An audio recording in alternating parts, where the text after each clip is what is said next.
मगर यही तो कोणार्क के सूर्य मंदिर में भी था।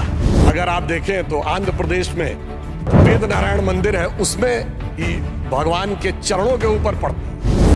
कोल्हापुर में महालक्ष्मी का मंदिर है महाराष्ट्र में, उसमें 3 दिन के लिए एक महीने अक्सर आते हैं तो देवी के मस्तक से लेकर चरणों तक चले जाते हैं। पूछिए साहब, अगर विज्ञान नहीं था तो उस जमाने में इतना सटीक कैलकुलेशन कैसे हुआ? मुझे लगता है दुनिया में कोई धर्म संस्कृति ऐसी नहीं होगी जो इस प्रकार का करने की क्षमता रखती हो।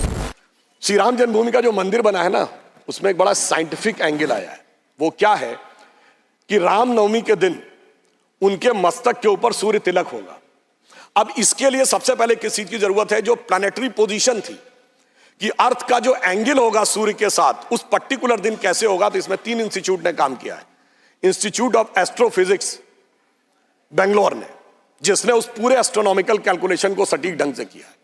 दूसरा है central building research institute Roorkee, जिसने कि उसकी व्यवस्था बनाने का काम किया। और तीसरी एक प्राइवेट कंपनी है जिसने वो कॉन्वेक्स लेंसेस के थ्रू कैसे वो अंदर आएगा और ठीक उसी बिंदु के ऊपर उस दिन केंद्रित होगा, ये व्यवस्था की है। मगर मैं अपने विरोधियों को बताना चाहता हूं, आज तो एस्ट्रोफिजिक्स का इंस्टीट्यूट है, आज तो हमारे पास इतनी टेक्नोलॉजी है, मगर यही तो कोणार्क के सूर्य मंदिर में भी था। यही तो अगर आप देखें तो आंध्र प्रदेश में वेद नारायण मंदिर है, उसमें ही भगवान के चरणों के ऊपर पड़ती है।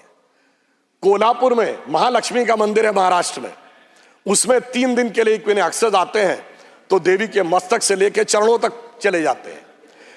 कर्नाटक के श्रृंगेरी में जो मंदिर है उसमें 12 महीनों में अलग अलग सूर्य की गति पड़ती है। पूछिए साहब, अगर विज्ञान नहीं था तो उस जमाने में इतना सटीक कैलकुलेशन कैसे हुआ जो आज इतने बड़े बड़े सैटेलाइट्स के बाद होने की बात आई है? इसलिए मैं कह सकता हूं कि इसके लिए हमें इस विचार पे धर्म और संस्कृति के साथ इस विज्ञान पर भी गर्व करना चाहिए।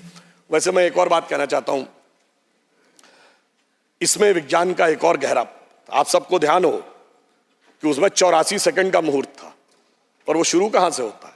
अगर आपने कभी भी उसको सुना हो, लोग को तो क्या कहते हैं, ब्रह्मा आयु द्वितीय परार्धे, द्वितीय परार्ध ब्रह्मा की आयु मतलब 155 ट्रिलियन ईयर्स।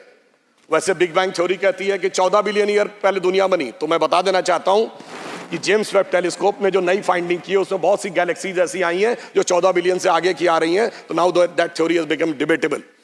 फिर वहां से आते हैं श्वेत वाराह कल्प यानी 1.97 बिलियन ईयर्स, फिर आते हैं वैवस्वत मनवंतरे, फिर आते हैं कलयुग यानी 5125 ईयर्स, फिर आते हैं विक्रम संवत में 2081 साल, फिर आते हैं वर्ष के भाग में, उत्तरायण सूर्य में, फिर आते हैं महीने में, और उसके बाद वार नक्षत्र होते हुए 84 सेकंड तक। मैं कहना चाहता हूं ये भारत की सनातन यात्रा है जो 155 ट्रिलियन ईयर से लेकर सटीक कैलकुलेशन 84 सेकंड तक का करती है।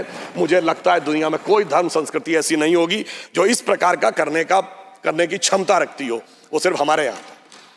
मगर उसके बाद भी माननीय सभापति महोदय, मैं कहना चाहूंगा कुछ लोगों को, और इस बारे में दुनिया के सबसे बड़े कॉस्मोलॉजिस्ट कार्ल सैगन, जिसने first man made object Voyager जो सोलर सिस्टम के बाहर गया है उसका जो मैसेज है कंपोज किया है, उसने लिखा है, उसका वीडियो कोई जाके चेक कर सकता है।